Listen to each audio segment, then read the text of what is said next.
সমুদ্র, মন্দির, পর্বত, অরণ্য, ভ্রমণার্থীদের কাছে কার আকর্ষণ বেশি সে বিতর্কে না গিয়ে বলাই যায়, পুরীতে সমুদ্র দেখেনি এমন ভ্রমণার্থী খুঁজে পাওয়া কঠিন।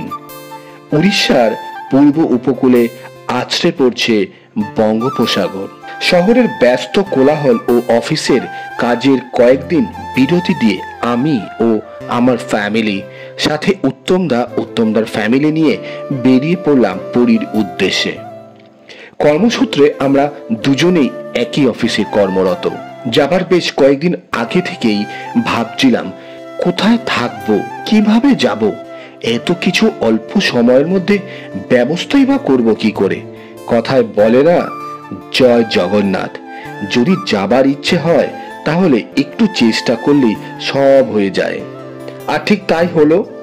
অনেক ইন্টারনেট সার্চ করার পর অবশেষে ইউকো ব্যাংকের হলিডে রুম আমরা পেলাম এবং সঙ্গে সঙ্গে বুকিংও করে ফেললাম খুব অল্প খরচে। রুমের ভাড়া কত, ডিটেলস গুলো কিন্তু আমরা এই ডেসক্রিপশন বক্সে দিয়ে দেবো। আর এই হোটেলটা একদম স্বর্গদুয়ার থেকে 2 থেকে 3 মিনিটের দূরত্বেই। আর হ্যাঁ, বাকি রইল ট্রেন। রাতের কোনো রকম ট্রেন পেলাম না, তাই বাধ্য হয়ে উত্তমদা আমায় বলল, চলো সাঁতরাগাছি থেকে সকালে ট্রেন ধরে চলে যাই। ঠিক আছে, আমিও রাজি হয়ে গেলাম। আর সকালে ট্রেন ধরেই বেরিয়ে পড়লাম জগন্নাথ দেবের দর্শন করতে পুরীতে। আমরা কিন্তু সকালে বাড়ির খাবার বানিয়ে নিয়ে গিয়েছিলাম এবং আমরা সকলে ভাগ করে তা খেয়েও নিয়েছি।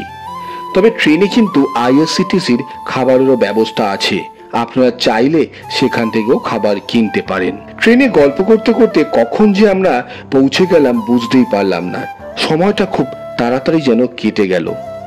আমরা স্টেশনে নামার পর একটি অটো ভাড়া করলাম।